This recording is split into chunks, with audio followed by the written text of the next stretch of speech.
Good morning, Motorsport Minute listeners. Today we are doing another episode. I was sitting down with my co-host Nevada and also with our guest Caleb Sorenson with All In Promotions. Caleb does shows all over the country, so we're going to find out what he's got planned for the year and see what it takes to be successful at his level. You got some pretty big stuff going on. Black Hills Beatdown, the state line, the motorsport, the derby industry. You really, in the last few years, just blew up. What got you into it? Well, like that when we were doing the Black Hill or the Bakken in Sydney, I had that derby planned for like 8 years, and we've talked about it and all that, and I never had enough money to make sure I could pay the guys, pay the drivers without having to worry about entry fees and all that. I didn't want to have a derby and then not be able to afford to pay everybody.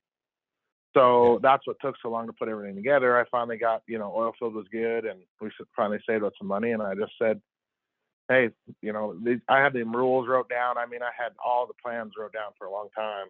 And I said, hey, we had a pretty good month that 1 month when I announced it, and I just took the money out of the other account and put it in savings. And I said, let's do it. Let's just go. So, I mean, it's been a dream for a long time to do, promote derbies, and we do some concerts here and there and do some other stuff too. But I don't know, like when we roll them cars out for the heat or the championship, it feels like I'm in the car too, like I get butterflies, and it's cool. Right. And it takes an army. I mean, how many guys do you got helping you when you do these shows? Oh, there's 20 of us. I mean, I got, Kyle, and of course, Trace Peterson used to be one of my head techs, and he's kind of stepping down. He's got some business opportunity he wants to go after. And so Kyle Wetzel's our head tech. And my wife and Jenna and all my other guys, Rob and all them guys, I couldn't do it without all of them. You know what I mean? It's crazy. And it does take an army. I mean, you got to have people on the berm. You got to have these people teching. Everybody knows teching is the hardest part of the whole deal. Yeah. But I feel we do a very fair tech, and we try anyway. I mean, we're always going to miss something. I mean, you can't be perfect 100%. Oh, that's 100%. There's always going to be a missed call, and you just can't catch it all. There's always going to be one guy out of 100 that's pissed. It's just how it goes. Yeah, or 10 out of 100 or what. I mean, it is what it is, right? You can't please everybody. We try, but I mean, a lot of guys will tell you, and a lot of guys won't. I don't know. That I'm a no BS kind of guy. I mean, if I'm gonna tell you how it is, and that that's what it is. I guess I don't know. Right. No, absolutely. And you have to be blunt, because otherwise these drivers will try to walk all over you. Oh yeah. And the other deal about these derbies and that, like, without the drivers we can't do it, but without the fans we can't do it either. So it's got to be it's a two-way street. You got to have the fans, you got to have the drivers. So you got to make everybody happy. Yep. And like moving to Rapid, moving that show to Rapid, that's bigger venue for us.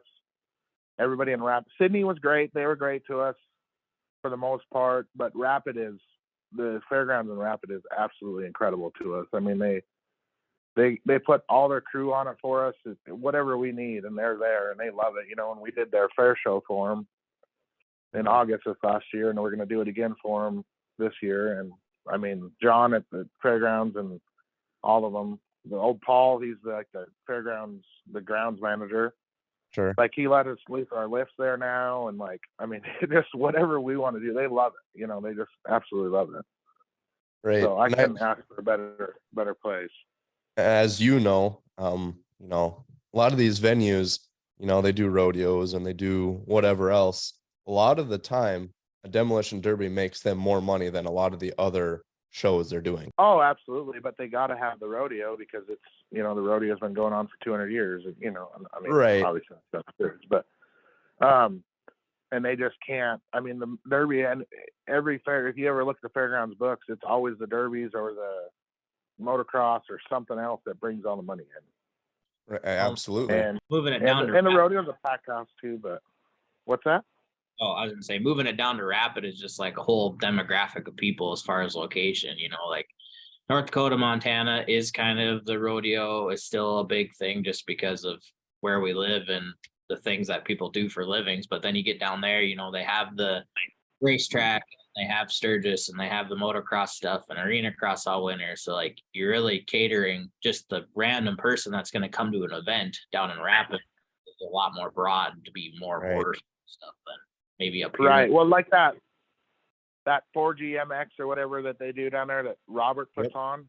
Yep. So Robert's a huge supporter of us. Like he brought his water truck, and I met Robert this last year at the Black Hills, and he like texts me all the time, like, "Hey, buddy, do you need me to do anything in the near future?" Like, he's great. And then so we ended up sponsoring their little motocross deal to try to get our name out there a little better. And I mean, everybody there is great. You know, we had a little issue with the dirt guy like this last year. And so we found another company to do it for us, and they did the fair one for us, and they knocked it out of the park. And now they're going to do the arena for us in June.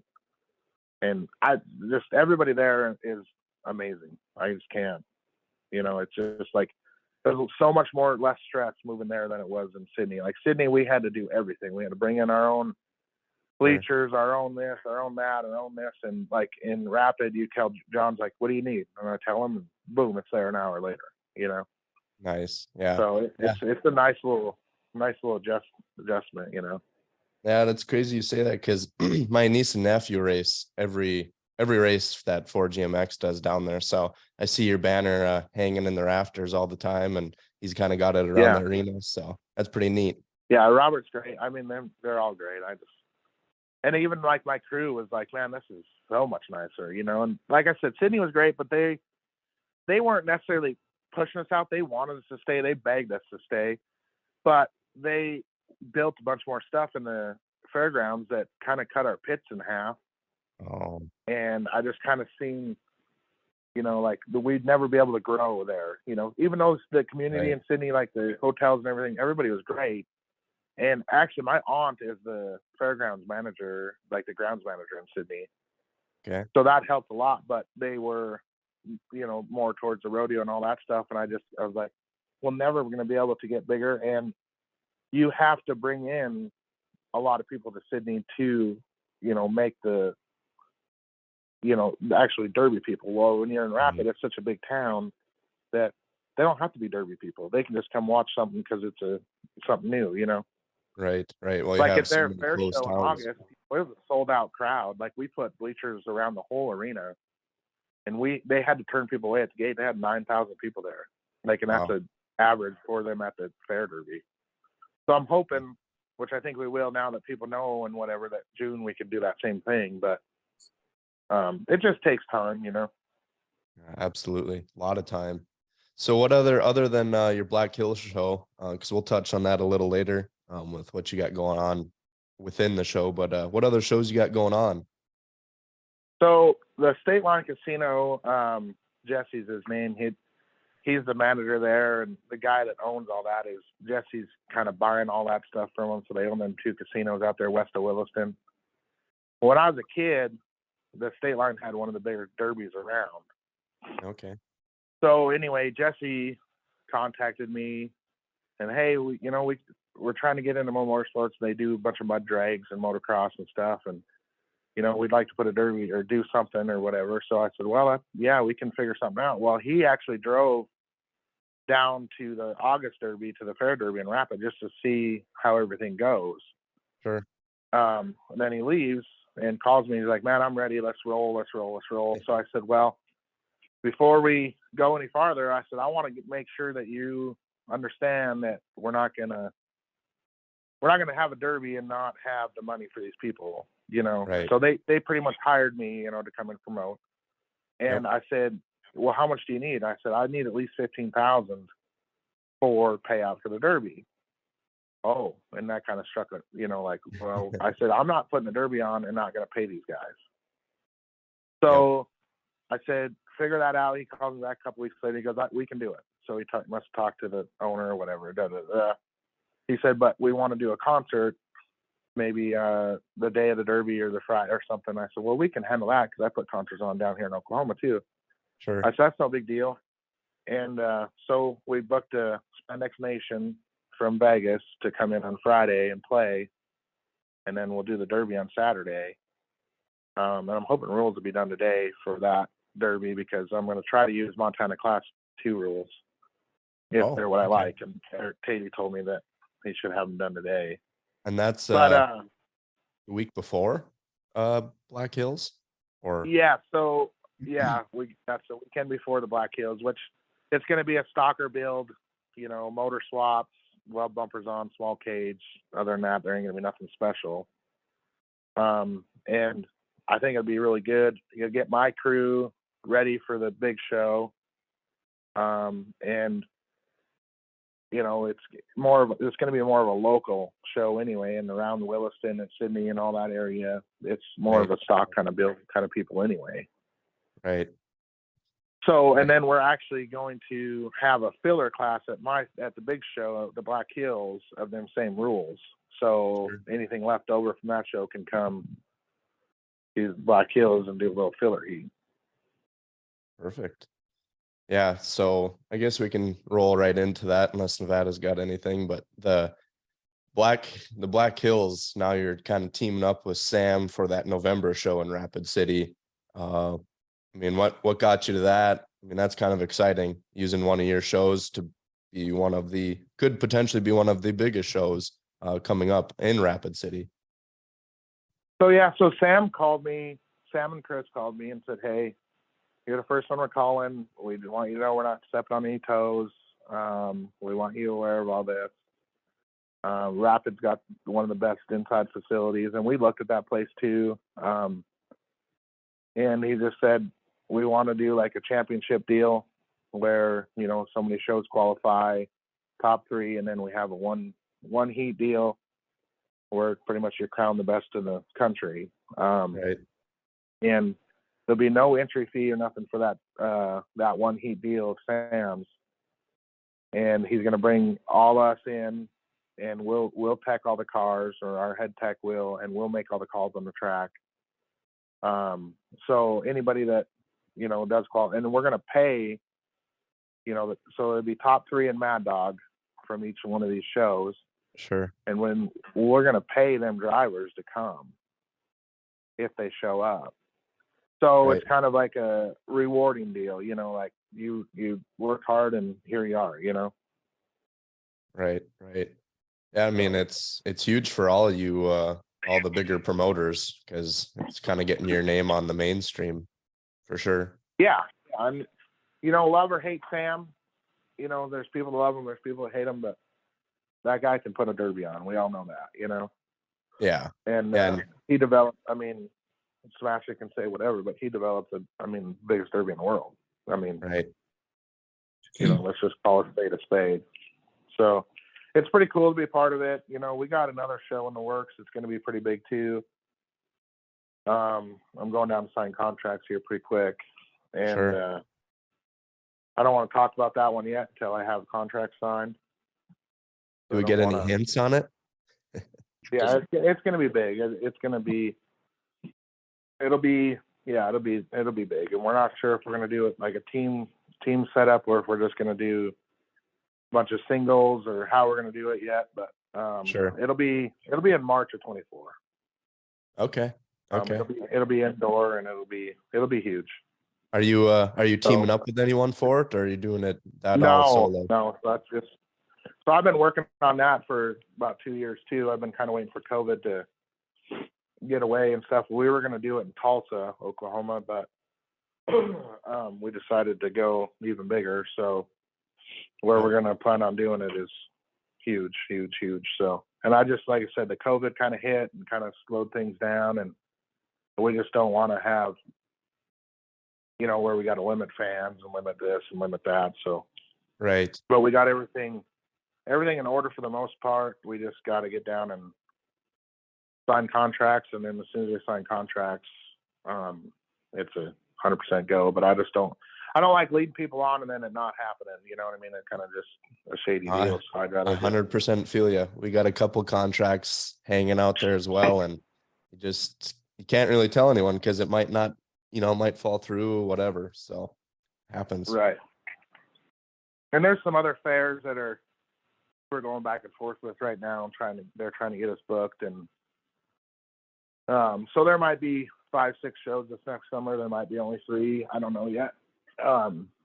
Just it's the same thing. Everybody, they don't understand that if we're gonna do it, we got to get on it and get the advertising out and yada yada yada, so people know about it. 100%. You know.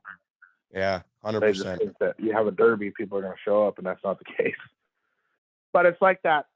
The fair show in Rapid, you know, John's like, well, we need, you know, this show is just, I think just hiring you, we're gonna get more cars and be a better show. And I said, hey, I'm not a miracle worker at all. Like, I can't just turn something around. Yep. You know, they used to have a really good show, and then they had some bad blood in there, and I don't know names or who did what or whatever, but it started the car count, which the car count for the last couple of years has been down everywhere. 'Cause, I mean, economy, COVID, everything, but Yep. they just kind of were going downhill. And so we did their August deal, and they loved it. And we didn't have, I think we had 15 cars, which isn't the best, but it's a good start. And they expected it, you know, like John, when they were out talking with the fair board, well, you know, if it's anything like your show and I said, hey, like that didn't just happen overnight either, you know, like No. I can't, I'm not a miracle worker. I can't turn it around right away. I said, but give me 2-3 years and we'll do what we can, you know? Right. And so I'm hoping this next August one for them is going to be a little bigger, but I don't know. I'm probably in the same boat. People either love me or hate me, but at the end of the day, we try to do the best we can, and no BS kind of people, you know, if we see something, or try to make the best calls you can, but you can't always please people, and you can't always make the best call. Right.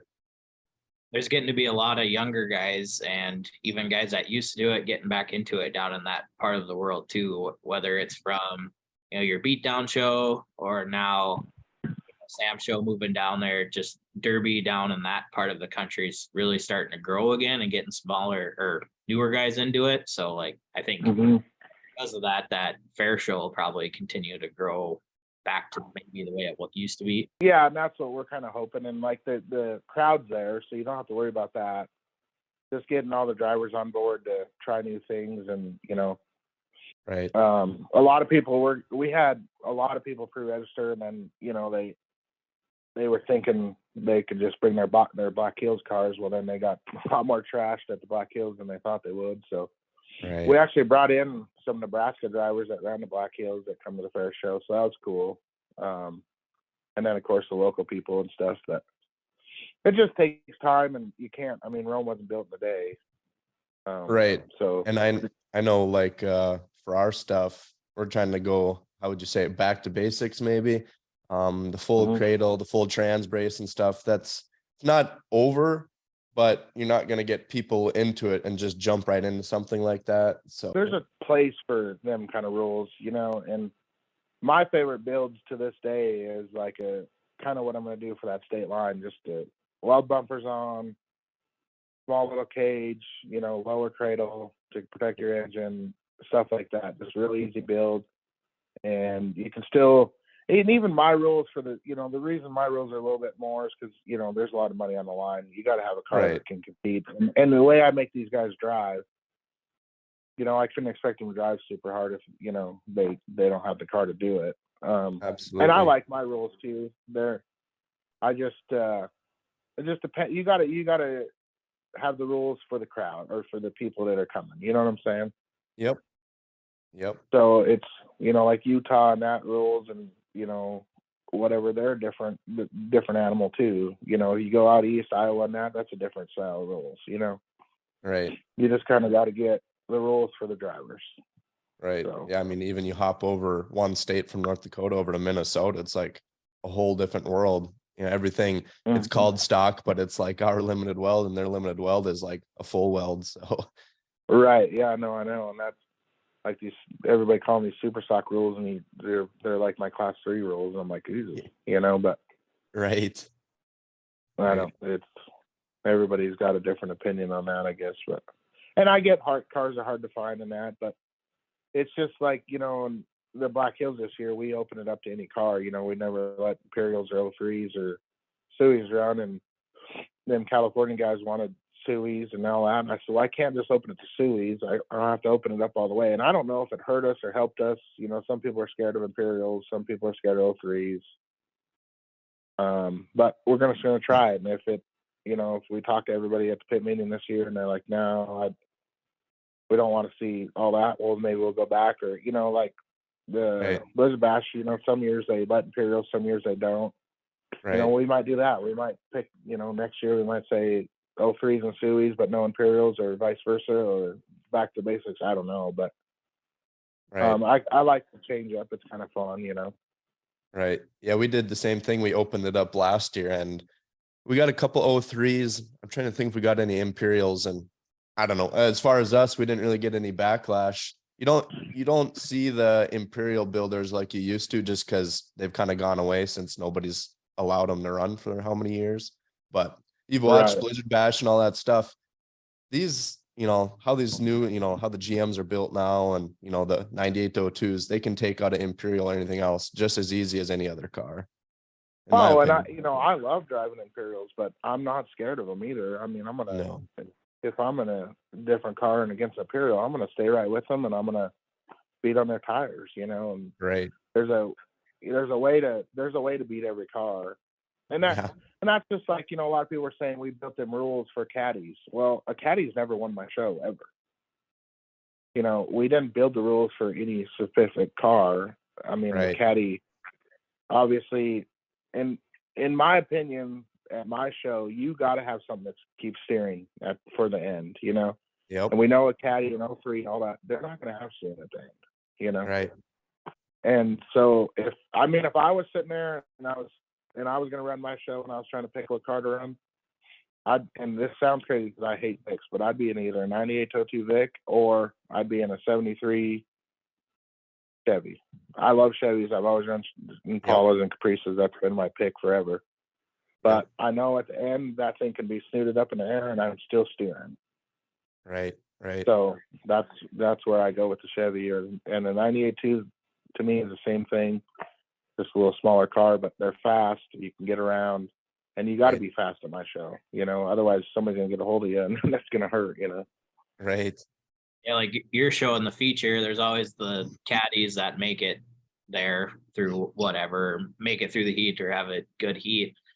They're there just laying the wood to everybody, and then all of a sudden they lose a tire or steering, and then they get ate alive. But yeah, if you can keep away from those few guys that make it in with a caddy or something, if you have a 9802 or a GM, then you're in pretty good shape for the rest of the heat if you can weather that first wave of, the caddies are the guys just in there to go full send. So I think with the Imperial Right. thing is going to be the exact same way. I mean, if they make it into the feature, they're definitely heat cars, and then Right. you can weather that wave and you're going to be in it for the money, is what I've noticed going to your show the last few years. And I think Blizzard Bash is a good advocate. Look at the steering on the Imperials. Always broke. Always. There's no, they don't have quite the reinforcement ability that a GM or a Vic does. Right. Well, now GMs will always be on top as far as reliability. Yep. Always. There's no doubt in my mind. I've watched it. My dad derby for 20 years, and my first derby I was 13. I think 13, or I used my brother's ID, and I was actually in Minot State Fair. And I ran a Ford, and I ran two Fords, and then I went and I just said I'm not derbying until I have enough money to afford GMs. Sure. So yeah, they're GM steering's good once you swap it all over to Ford stuff. I don't ever put Ford stuff on there in Nevada. Come on now. Never have I. But I don't drive like I used to either. Some call me a sandbagger now, which is fine. I don't care. But I used to be balls to the walls all the time. Now I just kind of pick stuff apart and make sure I'm there at the end, Yeah, I'm 100%. I get it too, especially from close friends, that sandbagging, but I want to be there at the end. So I know people love the hard hitting, but I like to be there right at the end. Yeah, and I used to have some way more Mad Dogs. I had first place and stuff, and actually my dad just said, "Are you sick of losing?" I said, "Well, I'm getting a Mad Dog." He said, "Do you want to just win one?" Why that was at Hardin, Montana, and I said, "Well, I've won some." He goes, "Why don't you just go out and win tonight?" I said, "Okay." Well, then and everybody knows once you're winning, they just come easier and easier. Yeah. it's like seat time. And I'm not trying to be cocky or anything like that, but No, I it hear you. seems like the more you're down at the end or whatever, the more you know what's going on, the more you know what you're doing, more seat time. It's just like going on a Sunday drive or something. That You got to be able to handle that pressure, and being at the end, 10 times versus one time, that means a lot too. But I like that you keep bringing up your dad, just because my dad derbied for years. So he's always a big motivator in my back pocket as well. As much as he didn't want me to get into it, he did, but he didn't. Now he's the biggest critiquer on my cars, or the biggest advocate for it. If I look up in the crowd, he's the first one giving me the eyes, hit harder, do that. So Yep. See, that's funny because my dad didn't want me getting into it at all either. And like, he had a trucking business like what I had, but he had a big old trucking company, and like we had trailers upon trailers to go get cars and do all this stuff. And it was so bad he didn't want me doing it. He wouldn't let me use a trailer to go get a car. He wouldn't let me build my shop, all this. So I was 13 years old. One of my brother's older buddies co-signed for me on a loan. I went and bought a brand new car trailer so I could haul my derby car, and I'd have buddies hook onto my trailer. Well, Nice. then it got to the point he was locking my trailer. He was putting so I would cut his lock off, put my lock on there. He'd cut my lock, put his lock on there. So then it got to the point I had to park my trailer somewhere else. Sure. Like, we had a 10-acre yard for his trucking deal, and I couldn't even park my freaking trailer there. So, and that's how it was for a long time. He didn't want us all. He was trying to get everybody back into racing and stock cars and stuff. And Sure. I wanted the Derby. And so I ended up renting a little storage unit with another buddy of mine, and I built my cars in there for a little while. And of course, that was just chain cars, so it wasn't no big deal. Right. But yeah, it was like a fight just to get to Derby. I'd have to get my brother's ID, and it was a son of a gun. But yeah, then 100%. then he was my biggest supporter. After everybody grew up and whatever. But For sure. So what? So were you in Sydney, and you're out in that, and you moved to Oklahoma from Sydney? What was that? So no, change I for? lived in Williston, which is Or 40 Williston, miles. okay. Yeah. So I lived there all my life, and then I had that oil field company, and I got lucky enough, and right place, right time, we were able to sell it. And my wife is from down here. Her parents live 15 miles from us. So Okay. I was going back. When Brecken was old enough to go to school, she wanted to put him in school down here, which was great. And so I was just kind of going back and forth when I had the oil field deal, and then I had the custom harvest deal and all this other stuff. And we decided to go south custom harvesting when COVID hit, and we did it all down here, and I went back to North Dakota and finished. And that company that bought me out, I was working for them, running everything, and I just said, I'm going home. I want to be in Oklahoma. Yep. So that's kind of how that happened. And then I just I was going back and forth quite a bit, doing some business stuff and all that. But the last time I was back was August, I guess, for that. I went to Williston before that fair show and grabbed some more stuff. And I don't go back very often now. And I got rid of my shop up there. I had a house up there. I sold it. And I like it in Oklahoma. We run some cattle, and started another little company down here, and then the pig deal. And I just kind of making this my home now, I guess. Yeah, absolutely. Yeah, you were kind of telling me about the whole pig deal before Nevada hopped on. That's kind of neat. Yeah, it's crazy the amount of money and things like that. It's unreal, actually. Oh man, you guys, if I told you how much I have invested in it now, you guys would probably hang up the phone because you wouldn't believe me. It is crazy. I have just the pigs we bought for show pigs this year, which a lot of them are guild, so we'll be able to breed them back. But I have $60,000 in just the pigs I bought this year. Yeah, I believe it. People into the show stuff. There's a lot of money involved, and long bloodlines and everything else.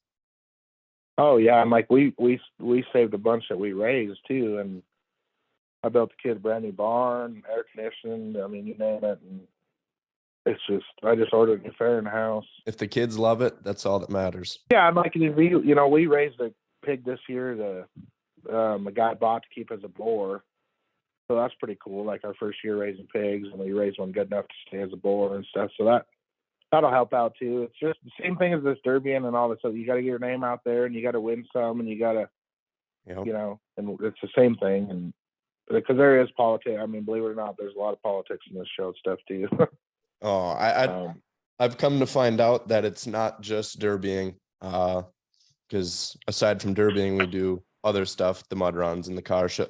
It don't matter what you do, there is politics in there. And it don't matter if I'm running it or if I'm bringing my own vehicle to be a part of the show. There's politics everywhere. Any show, doesn't matter who you are. I think that's why the politics have never bothered me, because I grew up showing livestock, so I've just always been around politics my whole life on that kind of stuff. So nothing different anyway.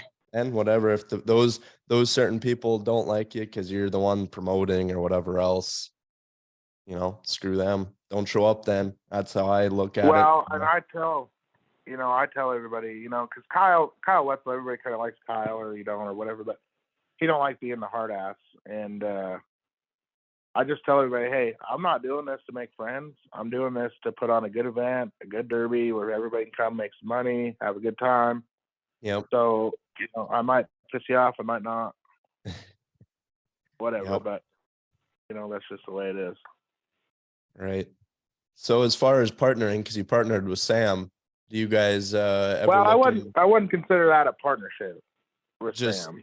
right? That's You're just our using qualified. your show. So I don't really have any part. Maybe down the road we've kind of talked about it a little bit here and there, but Sure. as of right now, we're not partners on anything. And I just don't want to get that clear because everybody thought that. Yeah. So right now it's just me and Sam does his deal and I do my deal. And Right. maybe down the road we've talked about it here and there, but maybe we'll join forces. I don't know if it's best for both of us or not good. I don't know. Me and Sam get along real good, so it could be something that comes in the future. I don't know. I guess maybe I should change my verbiage. I didn't mean it that way, but would you ever do another jointly operated show with someone? Not necessarily a partnership, but like side by side with someone else? Or yeah, much... and I've had fairs that want me to once I've done it in Glasgow, they brought me into tech and stuff when the Milk River was still doing all the rest to make sure everything was going good and stuff. And that stuff don't bother me at all. The big shows, obviously, like this one that's coming up. I mean, that one I'm talking about, it's going to cost us like $200,000 just to get in the door. Right. So like partner there, maybe, I don't know. I mean, right. I don't think we need one, but yeah, I'm open. I'm open to a lot of things. I mean, sure. So yeah, I'm just curious for future ideas, I guess. Sure. Maybe off the air, I do have some ideas for yourself. That would be Rapid City, I guess, mainly, which I think a lot of people have thought about, but we can talk about it off air. I think the Derby world in general needs to see it. And that's maybe not necessarily me doing it. It's just giving someone the idea to get the traction to do it. And I think it would be huge for you down in Rapid City. Sure. Yeah, I'm open-minded. I mean, you have to be open-minded in anything you do, Yeah, and it's like I said, I don't care. I'll take it with a grain of salt, however you want to take the ideas, but we're just obviously not quite big enough yet to do something to the scale I guess I'm thinking of. So, and we don't have quite the resources that Rapid City, Deadwood-ish area has. Right. For sure. I think something, like these bigger shows, and Kayla, you probably tell me if I'm wrong, but I think there needs to be something like some of like the dirt track type stuff where there's a presenting sponsor of some sort, like what BJags or Lucas Oil, you name company in here, and it's kind of like your casino show. The casino's putting up the money or the venue or whatever, where to get into a bigger type or more expensive venue, if there would be like a Jegs type Right. place on board, they write the check for 50 grand or whatever it is, or the purse. Right. Yeah, like a derby brought to you by Jegs or whatever. Yeah. So we're working on that in Rapid, and we're working on that other deal too. It is absolutely hard, and Sammy can tell you this too. It is super hard to get them big corporate companies on board.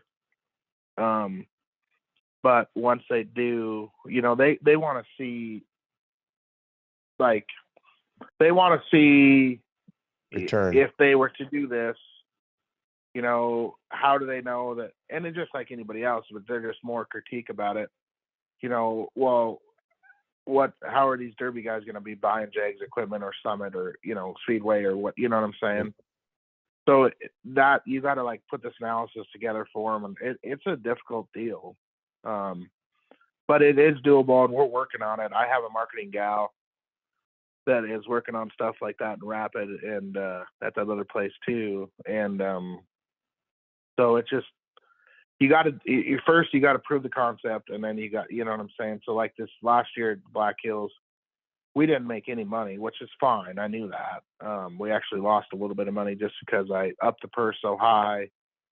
We only, with all the problems in the world right now, we had less cars and stuff, but which is fine. I mean, I expected that.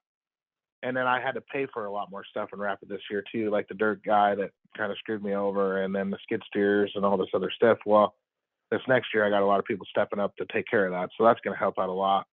Right. But nobody really stepped up in the community of Rapid as far as sponsors this last year, because again, just like Sydney was the same way until the next year. Well, then they seen it and they go, okay, this is not a bullshit deal. Right. Well, now people are stepping up more and more. We got better hotel rates for Rapid. We got, the dirt people are coming in. We got Olson Towing's going to sponsor the skid steers and come do all the removal of the cars. And we got the golf carts. I mean, everybody's just kind of stepping up more. The radio station, it just takes time. And so, yes, we're working on we're trying to get a Napa for Rapid. We're trying to get it to be a Napa. The Napa's going to sponsor the first place. Sure. I don't know if it happened this year, but we're working on that. Yeah, it's not easy. I feel you. It just takes time. Yeah. It's hard. In Williston, like when we did the Sydney deal, like I got a lot of sponsors from Williston. Well, because I lived there all my life, I knew everybody. Right. And they knew that I sponsored all sorts of stuff too, so it was no big deal, right? Right. But then going to Rapid where nobody knows you, it is hard. And but it's coming along a lot better than I thought it would, and a lot of people are stepping up a little better. And Budweiser's stepping up a little more this year. They sponsored a bunch of stuff last year. No money, but they did banners and all that stuff, and they sponsored the beer for that pit party and stuff. Sure. But they're doing a little extra this year, and everybody's going to step up more and more as you go. Like when we, the last year in Sydney, I mean, we had people calling us, hey, we'd like to sponsor this, hey, we'd like to do this, hey, we'd like to do that. And so now doing that one in the state line, that's going to help a lot too, because like Hurley's is going to help us with the toilets and the light plants, and like kind of like they did in Sydney, and Willison Auto there in Williston is going to supply the vehicle and radio ads like they've done for me in the past. And I mean, everybody knows over there what's going on, so they're not gun shy. It's just when you're new somewhere, they get a little gun shy.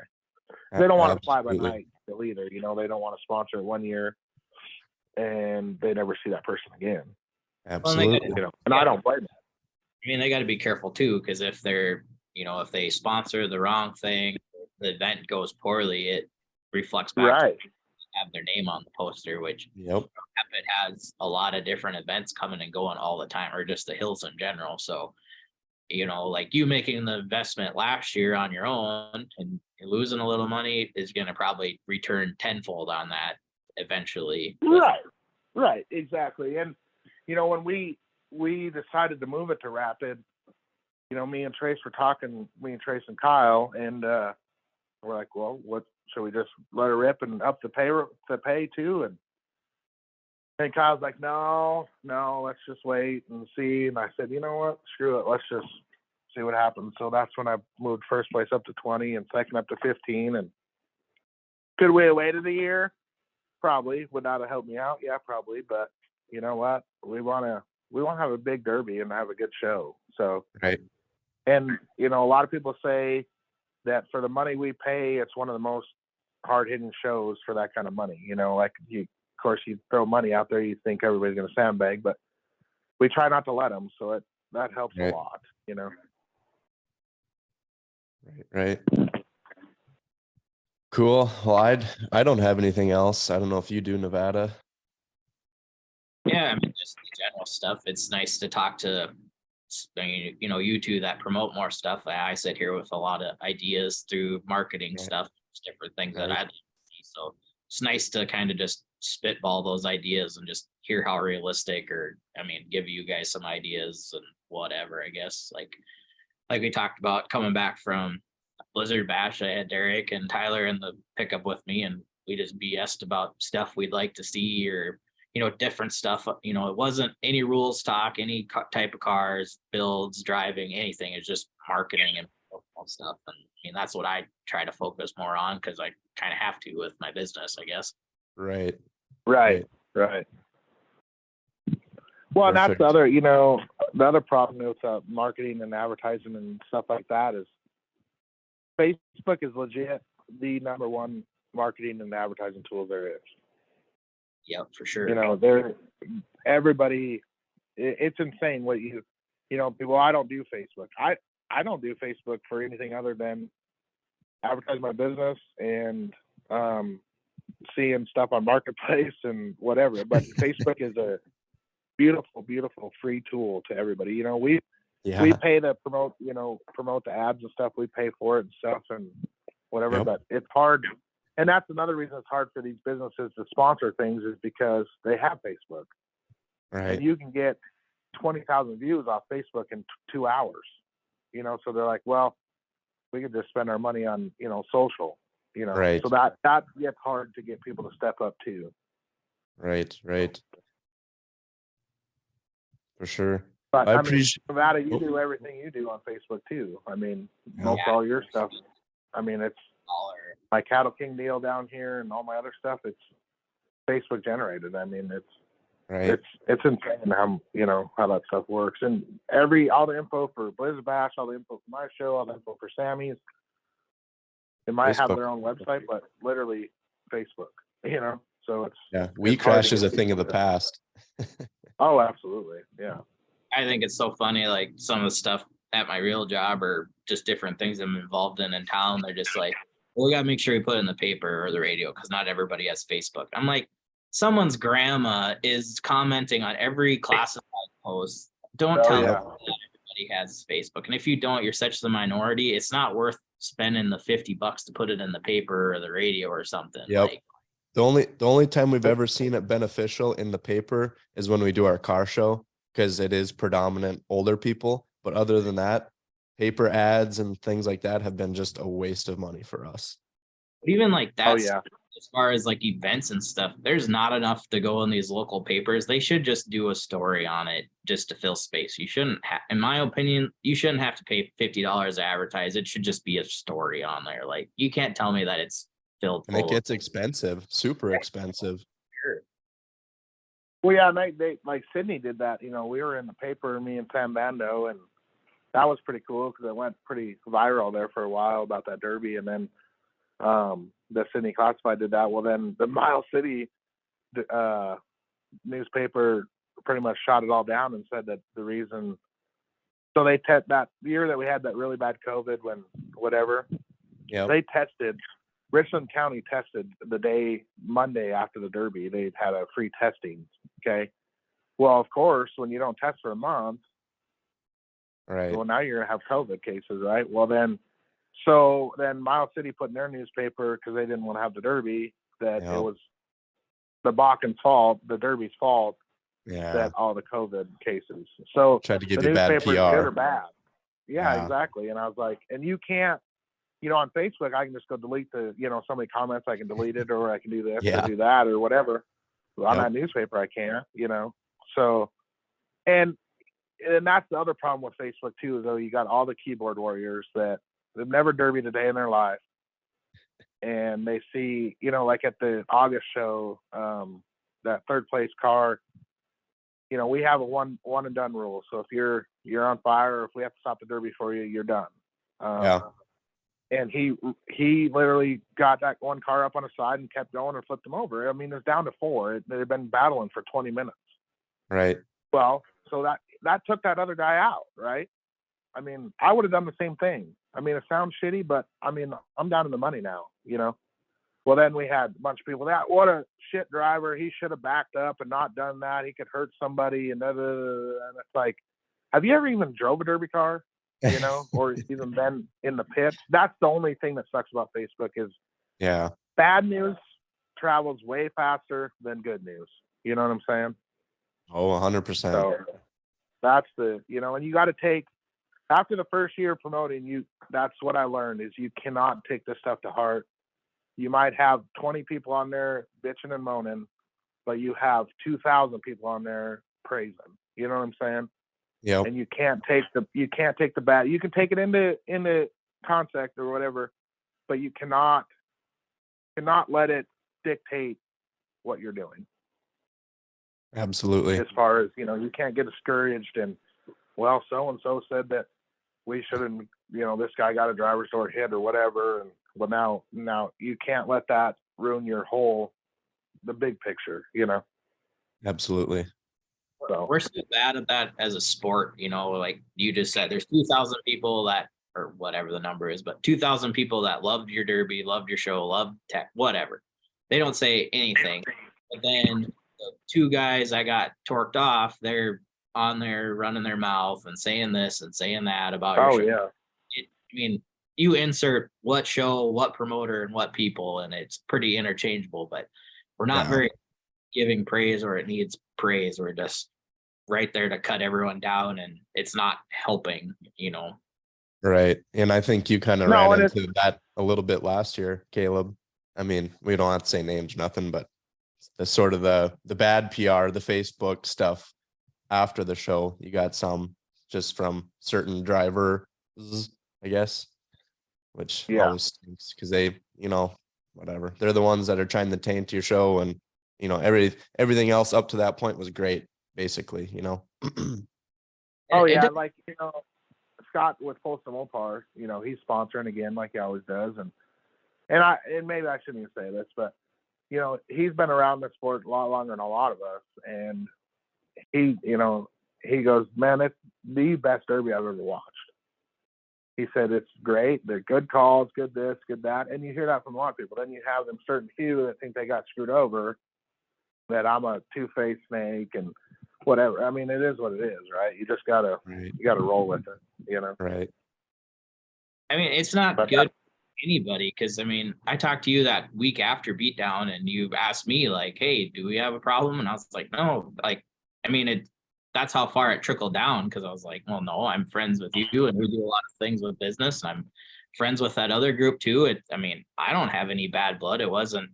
Didn't involve me directly. So, but it's just weird.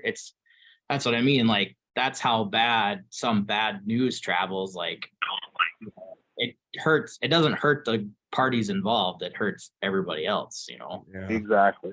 And it's that same thing, like, it's just like, and I feel bad for the county fairs and stuff too, because when you have big money shows like mine and all these other ones, it's hard to go run a county fair for $1,500.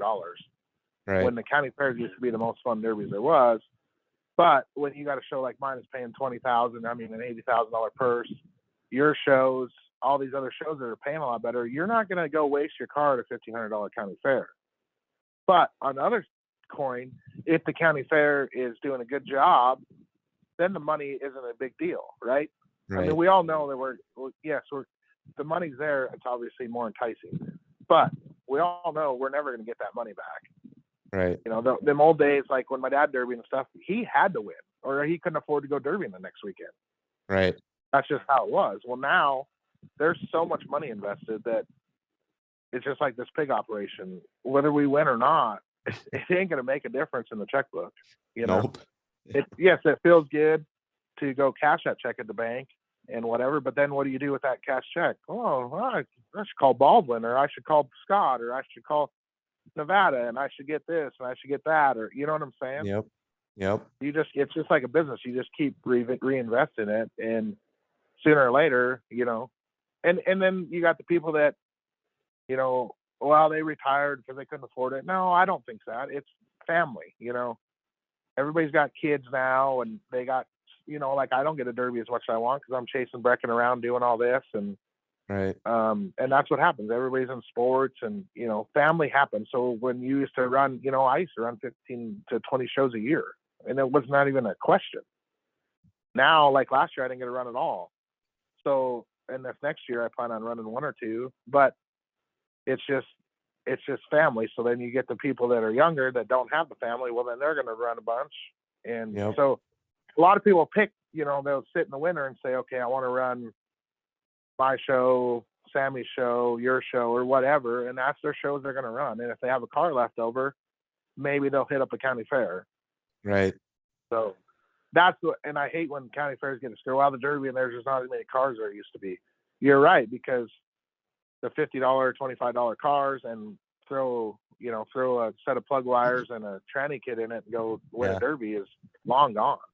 Yeah, it is. You know, and these county fairs, a lot more competitive. These county fairs that think they can like start planning the Derby like the month before are yeah, that too. Oh gosh. You just said, I mean, all these guys that, you know, are busy with families and life in general and work, you know, they, like you said, sit in the winter, pick out the 3-4 shows, and if there's something left, try to run to one, you know, the next week, never finish to pull the setup out. But like these county fairs that, oh, the Derby is going to be next month. Well, that just doesn't work. And like, for them to think they can have their like own rules is irrelevant too, because you need to look like, all right, Caleb's show has these set of rules. Maybe we should have our rules somewhat close to it. So maybe those guys can come afterwards, or, you know, whatever. Right. Are instead of having. And it's like what Eric's doing with the Montana deal. I see that was mine and his idea 5-6 years ago. But, and I'm not trying to dog on Eric or anything, but he did completely different than what I would have done. Him trying to get everybody on board is great, but without somebody there every show, it's just like IMCA and Wissota with these, you know, the sanctioned. And that's essentially what he's trying to do. But you can't do that if you don't have that same person teching every one of them shows. Because you read them rules different than I do. Yep. You know what I'm saying? So you have to have that one person that reads the rules the same at every show. Otherwise, it's, and I'll just tell you. So like Forsyth, Montana, 3 years ago, I won that Derby. They used my direct rules, okay? Well, I knew their freaking fault in them rules because I missed it for our show. And I did something that I wouldn't have let pass, but I knew the rules, right? So I go and win the Derby, and it was not a big deal. It was, I just put a spacer, a piece of metal between my bell and dash bar. Yeah. Well, I went in there, you know, Ryan's like, well, you can't do that. I said, yeah, I can. It doesn't say nothing in the rules about it. Well, then he had a meeting, and of course I was able to run or whatever. But that's what I'm talking about is I wrote the rules. So now if I go run these shows with them same rules, well, now I know all the gray areas. Right. You know what I'm saying? And so you have to have somebody that, whatever. And my whole plan with that was, and I'm still kind of working on it, was the fairs or whoever wants these rules, they make the drivers all pay, kind of like the North Dakota Demolition Derby Deal Association, but legit, not a Cody Mitliner deal. A legit deal where, you know, you pay a membership at the end of the year.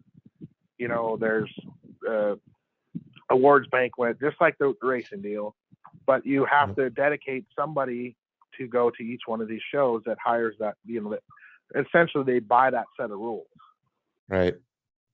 You know, but you just got to get all the stuff in order before you can do that, because that's what's going on with all these Montana stuff now, because they'll get this set of rules and so-and-so will show up and this guy reads it different and this guy reads it different. Well, then they compromise. Well, that's not going to work, then that pisses off these other 5 that read it like this. Right. So no, it's hard to get people on board is what I guess I'm getting at with that whole rule deal, because it's just people got to be accountable, I guess is the better word. Yeah, you almost need like I don't want to say rules meeting, because everybody associates that with like actually writing the rules and what you think's wrong with them, but like a tech certification meeting or something. Yeah. Exactly. Yeah, you need to train everybody. What this rule means this. This means this is how you can do it. This means this, and I think that's the way like Wayzata and IMCA and like even NHRA, like at Sturgis for that strip, have those, go by those rules. They have to have somebody certified to tech. Right. Exactly. And that was my whole plan, and I might still go towards it and whatever. And I'm working on getting some more shows in Oklahoma, because there's some shows down here and they're just way behind the times. But doing something like that and whatever, I'm working on that kind of stuff. It's just there's only so much time, and of course it goes back to that same deal as family. And I don't want to maybe be at a show every weekend. I might want to be at the lake or going fishing or whatever. Yep. So that's what's hard about the whole. I envy Eric for trying this and all that, and I've had the same talk with him. It's hard to get people on board if they're not going to be a guarantee. Right.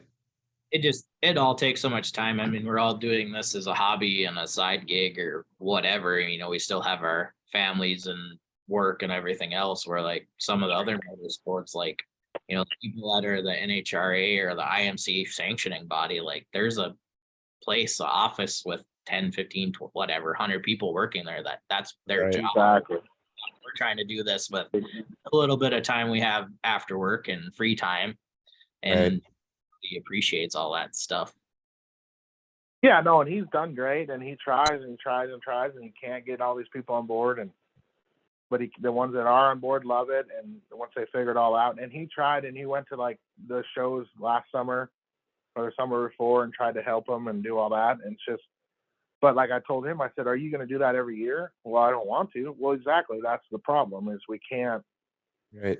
You got to have a dedicated person or whatever, because that's just how it is. But people have lives too, Yep. So everybody interprets stuff so different. That's what's amazing about your Beatdown show. There's guys from all over the country running those sets of rules, and like, Mitchell talked about it when he ran in Vegas, just the wording on stuff. He didn't even know what it meant or how to do it or different parts. And I mean, it's just crazy that you guys can tech the cars fairly, where they come from different parts of the country and completely different build styles, and just the way people do things is so much different where you go. Yeah, and I'm the first one to tell everybody I like gray areas, okay? Which sounds stupid coming from a promoter.